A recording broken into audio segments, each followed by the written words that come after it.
Welcome to Your Creative Chord podcast, where host Jenny Leigh Hodgins, author and educator, shares unique insights dedicated to empowering your creative flow and inspired living. Through solo reflections and dialogues with creators and wellness experts, Jenny Leigh shares holistic wisdom influenced by her Buddhist practice, alongside poetic insights and practical strategies for living authentically. This podcast helps you overcome challenges and unlock your full creative potential.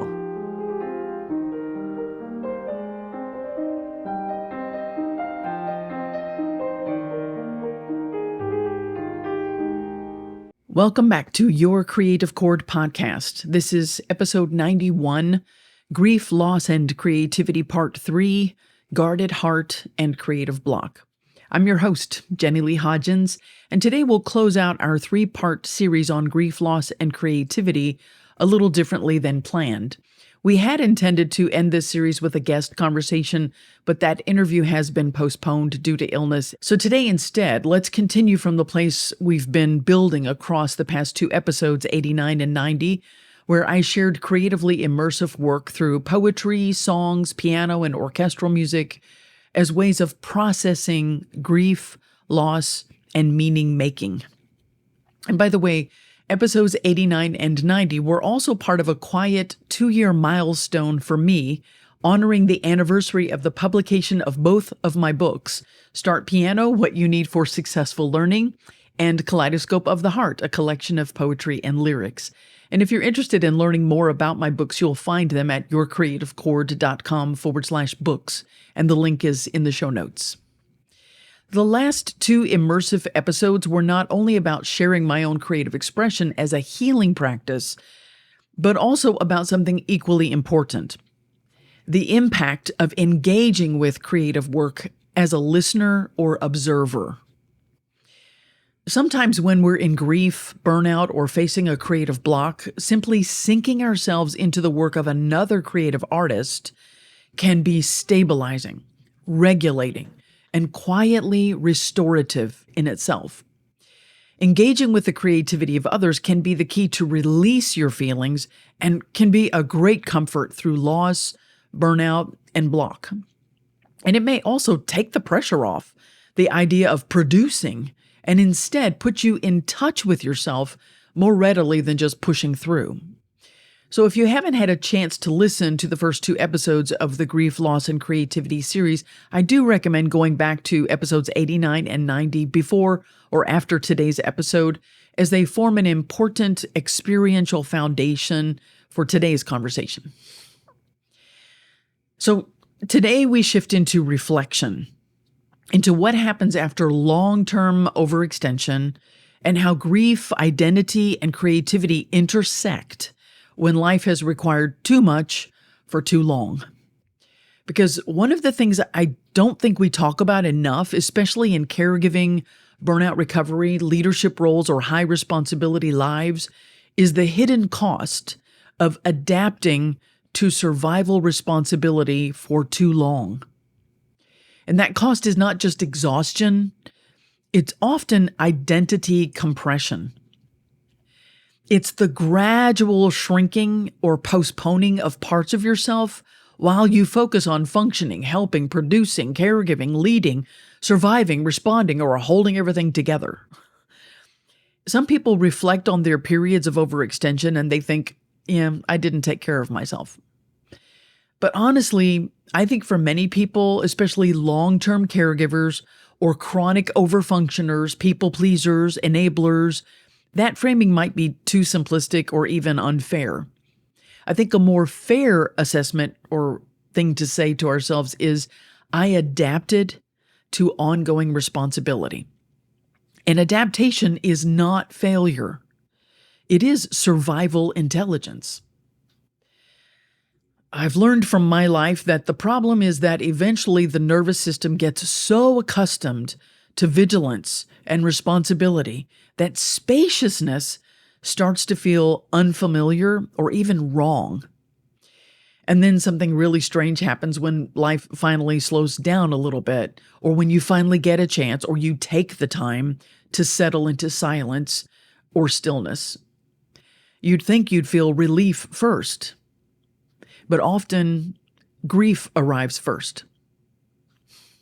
Grief for lost time, lost energy, lost creativity, lost autonomy, lost versions of yourself you never fully got to explore. And I think this grief sometimes surprises people. I mean, that aspect of feeling all my sorrow definitely surprised me. Because I think we'll assume if I finally have space, I should feel relieved or motivated or even inspired. But many people, including me, actually feel disoriented instead. And sometimes I still do. As I made time through experiencing loss, and more recently through my own burnout recovery, and as I practice my own creative empowerment coaching frameworks that include reset or, making time for things that nourish my life, I felt disoriented by all the negative feelings finally coming to the surface of my life. So, embracing self-compassionate small acts of stillness, nature immersion, poetry, fiction, music, and silence brought out a lot of emotions I was not expecting. And I want to clarify, that is not regression. That is actually the beginning of recovery. Because when survival mode or hypervigilance finally quiets down, the nervous system at last has enough safety to process what was postponed, what has been carried for so long. And that's why I want to remind you and me that stillness can feel emotionally louder than busyness. Keeping ourselves busy keeps us externally occupied or distracted. But stillness reveals what we've internally deferred. And this moment of awareness that stillness brings us connects us deeply to creative block as well. Because what healing, happiness, and creativity require more than talent or desire is enough internal safety and bandwidth for curiosity, exploration, spontaneity, and presence. But if your nervous system is stuck in vigilance, there's very little room left for inspiration. The brain prioritizes protection before play. It's how we're wired. Fight, flight, or freeze comes swiftly and automatically. That's why forcing creativity during burnout or grief often backfires. Our nervous system interprets pressure as more threat. And this is where my reset framework became more than an idea for me. It became my recovery and restoration practice. It has also become my caregiving and business strategy. So it's baked in to my daily, weekly, quarterly, and seasonal schedule. Because I've learned from my own life, creative process, caregiver role, and as a coach and solo entrepreneur, that regular rest, the R in reset, is not optional. It is structural repair. And boundaries are not just emotional preferences, they are physiological recovery tools. Reducing load matters. Recovery time matters. Autonomy matters. Rebuilding creativity after burnout or through loss and transition usually does not happen through some kind of dramatic reinvention. It happens through small, protected moments of presence and intent. That's why I continue proactively creating small autonomy rituals into my own life. My morning and evening prayer and journaling, morning walks, my quiet weekly coffee outing, listening to fiction during chores, going to concerts, nature immersion, hiking meetups, deepening friendships through intentional communication and meetups, or taking a local class simply because it interests me, perusing the farmer's market. I don't do those things to be productive, and I have quotation marks around the word productive. I do them because they help reintroduce aliveness, identity, fun, and presence back into a nervous system that spent too many years in output mode. This also connects to another pattern I've reflected on a lot in my own life, the pattern of being an outsider or feeling like an anomaly.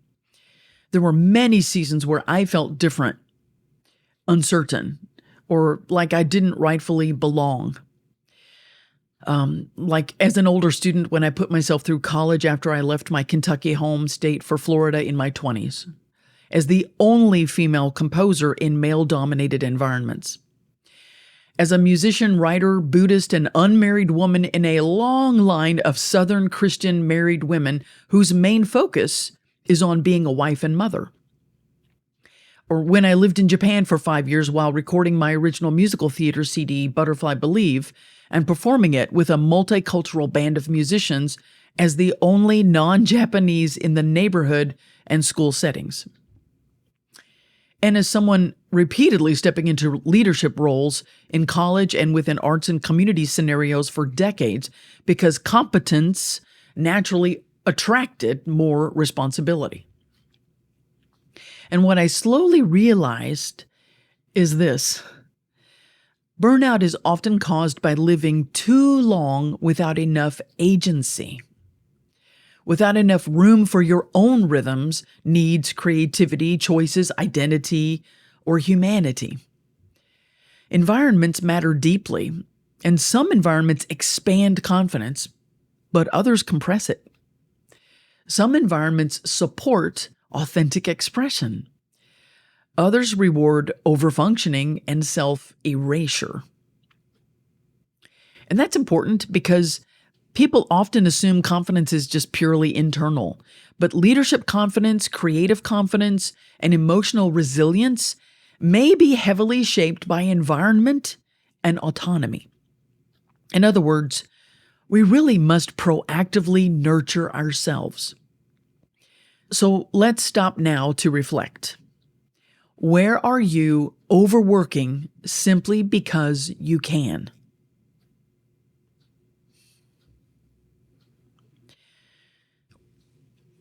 Where have you confused capability with obligation?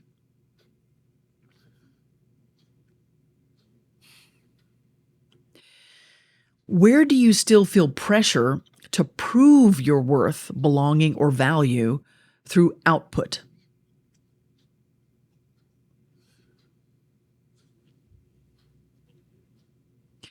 And let's do a practical exercise. Let's make 2 lists. One list, places, people, or environments that consistently drain you. The second list, people, places, or environments where you feel more energized, spacious, creatively free, or authentically yourself. And then ask yourself, what level of autonomy exists in each of these lists? That question matters more than we may realize. Because sustainable creative flow and a more inspired life do not come from constantly overriding yourself. It comes from rebuilding and nourishing enough internal and external space to hear yourself again and clearly. And that kind of rebuilding usually happens slowly, quietly, gently. Not through pressure, but through permission. So instead of asking, how do I become more productive or how do I become more useful, try asking, what helps my nervous system feel safer, more spacious, more alive, and more aligned with my true self? That question may change more than you realize. If today's episode resonated with you, you can download my free Burnout Reset Guide at yourcreativechord.com/burnout guide. And for more reflection prompts and practical tools around sustainable creative flow and inspired living, you can explore my creative exploration sampler at yourcreativechord.com/get inspired here. If you're looking for deeper support, my asynchronous creative empowerment coaching program is designed specifically around this kind of real-life integration and nervous system aware transformation. This means you're not limited to a session moment. Support adapts to your real-life integration as it unfolds.